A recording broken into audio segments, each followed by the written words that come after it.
A man with a gift. Colossians chapter 4, verse 14. Luke, the beloved physician, and Demas greet you. Herbert Lockyer says, less is known of Luke than any other New Testament writer. This we do know. He was a Gentile and probably the brother of Titus. Luke was a man of learning and knowledge, an exact observer and faithful recorder. His medical training taught him to be exact. He is in the first rank as a reliable historian, scholarly, skillful, and sympathetic. Luke chapter 1, verse 1 through 3, and Acts chapter 1, 1 through 3. His gospel is the most literary of the four.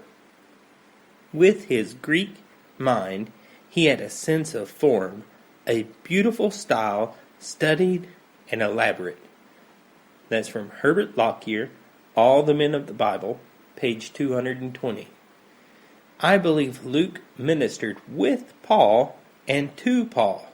He could not have written such a gospel as the Gospel according to St. Luke and not been able to communicate the truth to people. I believe he was a great help to Paul in the spread of the gospel. I believe he also served as Paul's personal physician. It is not easy to think of Paul as needing or using a personal physician.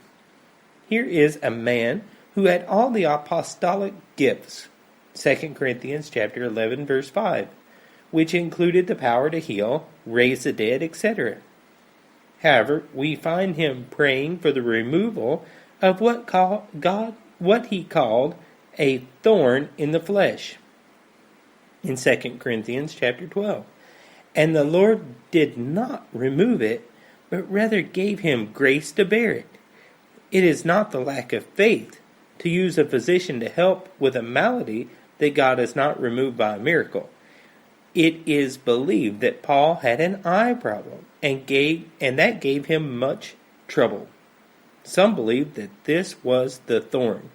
Others believe that this was an additional problem in the flesh that Paul had to tolerate. I would only be adding to the opinions if I pursued this further. Paul calls him the beloved physician. The word beloved translates and means beloved, esteemed, dear, favorite, worthy of love. This word is a word of endearment. This word is found 61 times in the New Testament and is used at least 28 times by Paul. He uses it to apply to a particular individual 12 times. Why did Paul use such a word to describe Luke? Luke joined the missionary party in Acts chapter 16 when he records Paul's Macedonian vision and joins the missionary band. The physicians that I have been associated with become physicians because of compassion that they have toward the suffering of people. They want to help to heal and relieve the pain of human suffering. I had a physician in Bossier City who for years would not take a penny of my money as he ministered to my physical needs. He was also a deacon in a Baptist church in the area. I will always appreciate his compassionate service to me freely bestowed. I believe that Luke did this kind of service toward Paul and others. Paul did not perform the miracle of healing on everyone he met who was sick. Paul says in 2 Timothy 4:20, Erastus abode at Corinth, but Trophimus have I left at Miletum, sick. Did Paul lack faith to heal this brother?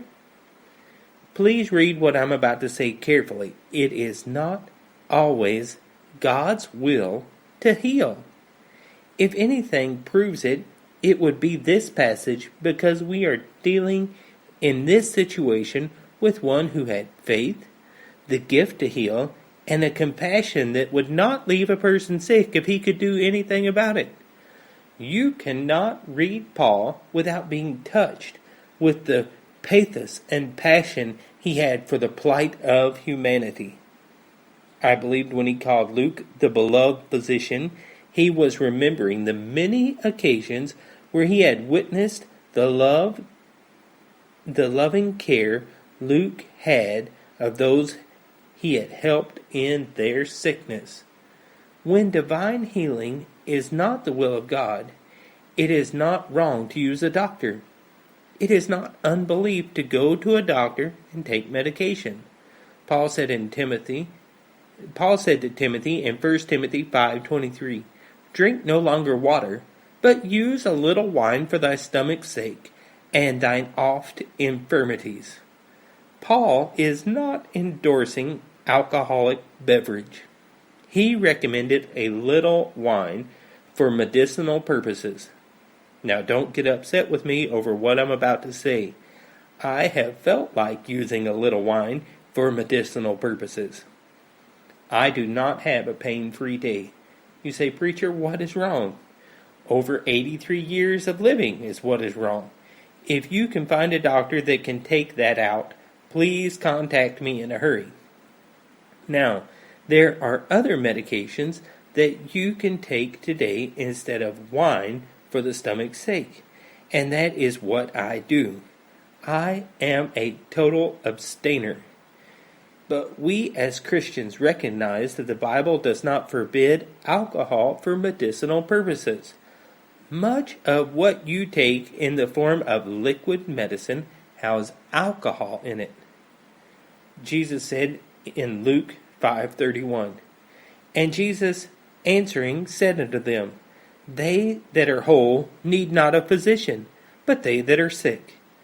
Jesus did not say going to a doctor was wrong or was a sign of weakness of the faith.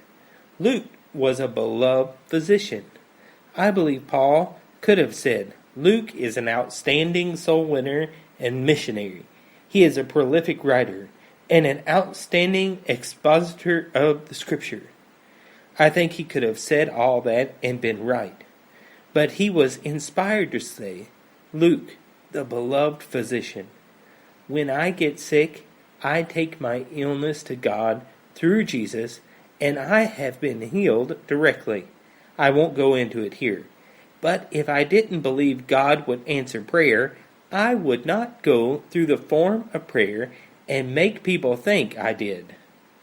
I do not think prayer is just a psychological exercise.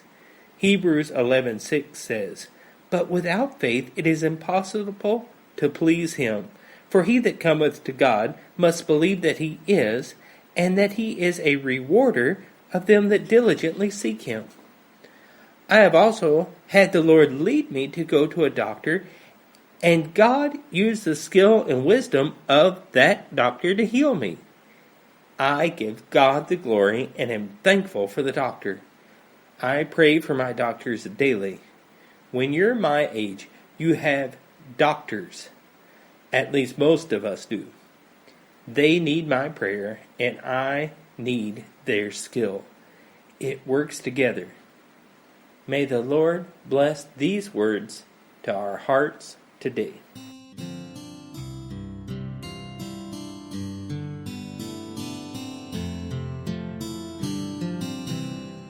Complete in thee, no work of mine could take, dear Lord, the place of thine.